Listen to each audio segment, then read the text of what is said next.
Hello, my name is Rachel Blair and I am the proud principal of Sageland Microsociety Elementary. I have been the principal since actually August of this year, so I am the brand new principal at Sageland. Prior to coming to Sageland, I was an assistant principal for 3 years. I was at Tierra del Sol Elementary for 2 years, and from there I went on to Parkland Elementary as an assistant principal, and now I am blessed to be part of the Sageland community. Just a little bit about me and my background, my education. I actually am born and raised in El Paso. I'm actually a product of the Isleta Independent School District as well. I attended Marion Manor Elementary School for elementary. I attended Paso Del Middle School back then when Paso Del did have a middle school, and I graduated from Isleta High School back in 1993. So I am a proud product of the Isleta Independent School District. I continued my higher education at UTEP. At UTEP, I received my degree in interdisciplinary studies, as well as I went on for my master's in educational administration. As I started teaching, I taught for 12 years. After that, I became an instructional coach for 4 years at Edgemere Elementary. Again, stayed in the Isleta District, and then that's where I went on to become an assistant principal for 3 years, and now back here at Sageland Elementary as a principal. So all of that has really helped me get to where I'm at this point. So let me get into a little bit about Sageland Elementary. So Sageland Elementary is a school found in the Lower Valley. We are part of the Bel Air Learning Community, great community, the One Red community. What makes Sageland so unique is our teachers, wonderful staff, awesome students, and just an awesome team all around. We have a very tight-knit community, a community who is very involved with Sageland. So Sageland Elementary currently has 575 students. We are a preschool through 6th grade school, okay? Now, one of the things that makes Sageland very unique is we are a micro-society school. Well, what is a micro-society school? Okay, what a micro-society school is that it is a mini city within the school, okay? So before I get into the details about it, let me tell you about how it got started. So the micro-society got started back in 1992. Ms. Triana Olivas, she was the great principal, and at that point they did struggle with some of the academics, okay? Student achievement wasn't where we wanted it to be, as well as attendance. So after research and what can we do to entice the kids, to get them to come to school, to be excited about Sageland, she looked into the micro-society concept, applied for it. A year later, Sageland became a micro-society school, okay, in 1993. Since then, it did raise that student achievement. Scores went up. Sageland became a very recognized school in the district as well in the state of Texas, and attendance completely increased. Kids became excited and engaged. It just gave them a whole different world rather than the academic piece, okay, that they were to be part of. All right, so let me tell you about what a micro-society is. So what happens with our students is that it becomes this mini city. What our kids do is that we have ventures and agencies. They're jobs. Our kids all have jobs. They're part of anywhere from an IRS. We have an IRS. We have our peacekeepers. We have our Scotty Bling Bling who sells jewelry. We have Scotty Getaways. They do these virtual vacations. It would be nice to actually go on a vacation, but the kids got creative, so they do the virtual vacations. We have over about 18 ventures and agencies that our kids participate in. Now the process for that is that the kids actually have to interview for the job of their choice, okay? So everybody from K-6 is part of this program, part of our micro-society. So what the kids do are 4th through 6th grade, okay, they actually a little bit more mature. Okay, K3, we set more of the foundation for them, okay, of the financial literacy part of it. So those kids, K3, they stay in the classrooms. So their ventures are run outside of from the classroom. For example, our kinder, there are visual and performing arts. So that's what those kiddos they work on. Our second graders are our Scotty Museum. So they're working on an actual museum for the, for the entire campus, where they research historical figures, they sell souvenirs, they create souvenirs, they become, live models. So that's a little bit about our museum. In order to align to the Bel Air health professions, our third graders actually do the medical health and wellness aspect of the microsociety. We've actually brought Bel Air in with Mr. Garcia and Mr.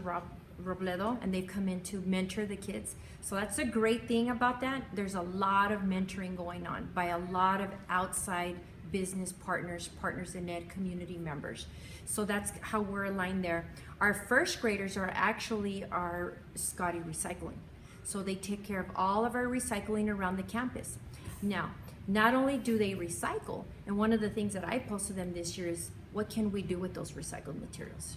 What can we do for the environment? Not just, oh, let's recycle, but now let's think about how we can use those recycled materials, and create things for the community, okay? And actually, they're working on a big project. They're not letting me know yet what it's gonna be, out of recycled materials for the school, because I challenge them to do that.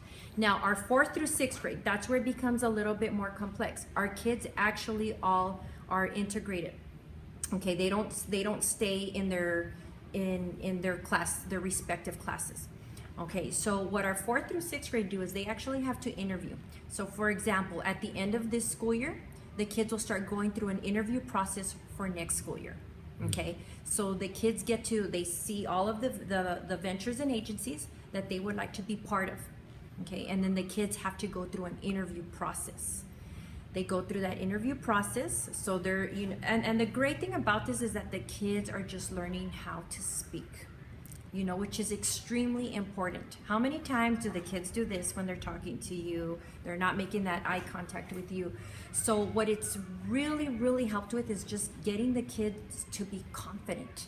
Their self-esteem has come up because they're able to speak publicly. Not only with their peers, but with adults. They're able to interact. So they go through that interview process. They have to write a resume. Our kids are learning to live. That's what they're doing with our microsociety. They're learning to live.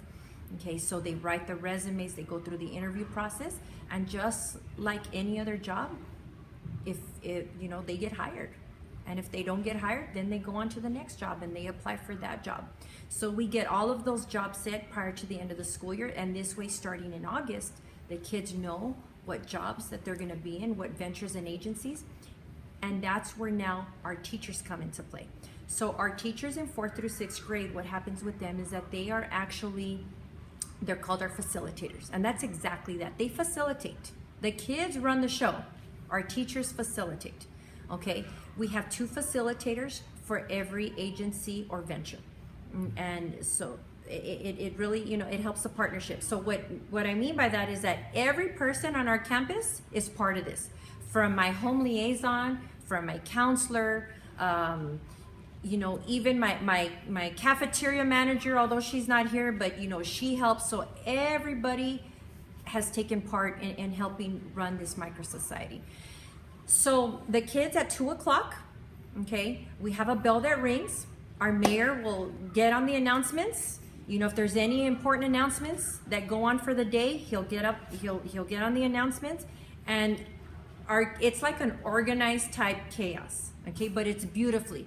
You have kids recycling, you have kids making jewelry, you have kids that are coming to court, because maybe they got a ticket for breaking one of our Scotty rules, running in the hallways, gum chewing. So we actually have our peacekeepers that are out and about. They man the hallways. They're actually they're situated in certain areas of the building. So they're making sure that they're, everybody's following the rules. Okay, just like we do in real life, right? We break a rule, they come to court, they have to try and defend themselves.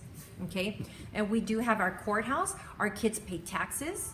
Our kids pay rent. Our kids have learned how to balance checkbooks.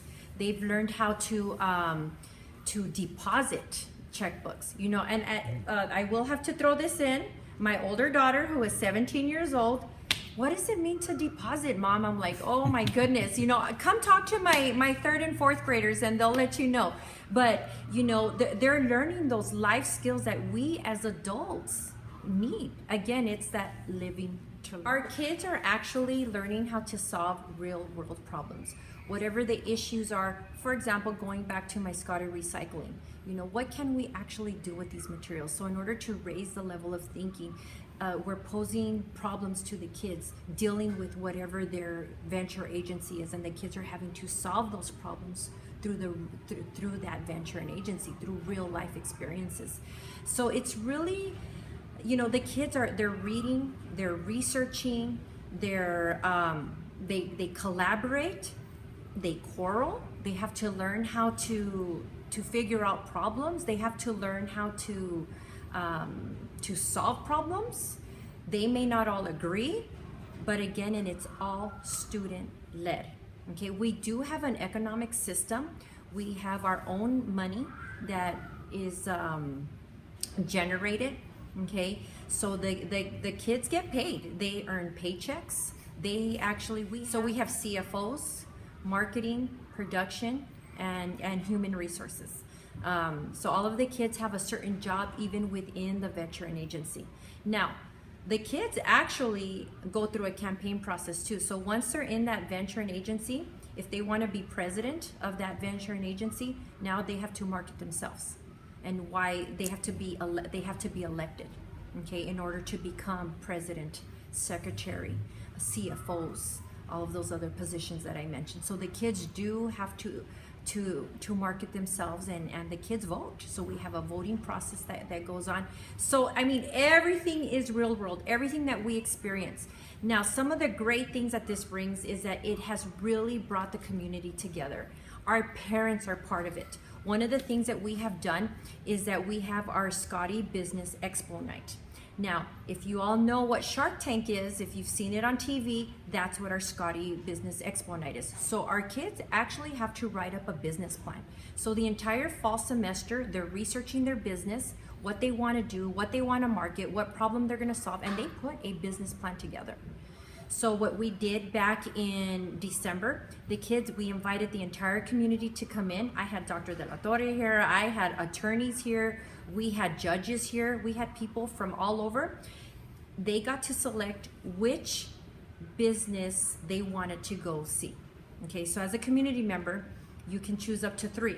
Okay, you go, you listen to the business pitch, and then you decide, do I want to invest in your business? So this was all run by the kids. Again, teachers sat back. They even kind of told me, wow, this was easy, because the kids ran it all. So the kids were up there, they had either their PowerPoints, some kids created PowerPoints, some kids created just, the science boards, whatever the kids wanted to do, the kids did it. They presented. That public speaking, the way the kids were, they had to really learn how to project their voice, make that eye contact. As parents were coming in, students were standing at the doorways, they're greeting, kids are shaking hands, which are those things that many times our kids lack getting out into that real world. Okay, it's how to communicate with those adults. But that Scotty Business Expo Night, which ran like a Shark Tank. Now, we actually opened up all questions once the kids presented, it was an open forum of questions. So parents were allowed to ask any questions. And you're talking kinder all the way through 6th grade. So these kids had to be very well versed with their business plan and what they were gonna do with it. So, and we told our parents, because we actually met with them in the gym prior to letting them go, ask them questions, put them in the hot seat. And, and let me tell you, the kids rose to the occasion. And with that, they also got a lot more ideas to help with their business. right? Because they realized, wait a minute, some of the questions that they were asking, oh, we're missing that piece, we're missing this piece. So then they went back to revamp some of those areas that they had to tweak. But in the end, we ended up getting over $2,000 in donations, or actually investments. Okay, and that all goes to our micro society, because our micro society has to be able to run. We need actual money in order for it to run. So now what the kids are working on, so that was all of the first semester. Second semester, now the kids are producing. They've become consumers and producers. So the kids now work in their venturing agency, okay, and they're, whatever their venturing agency is, that's exactly what they're working on. So if, for example, our Scotty Bling Bling, they're making, different types of jewelry that they're gonna sell to our own community, our community of Scotties. We have our third graders. I talked about the health part. We have one class that's actually doing all the infused type waters. What types of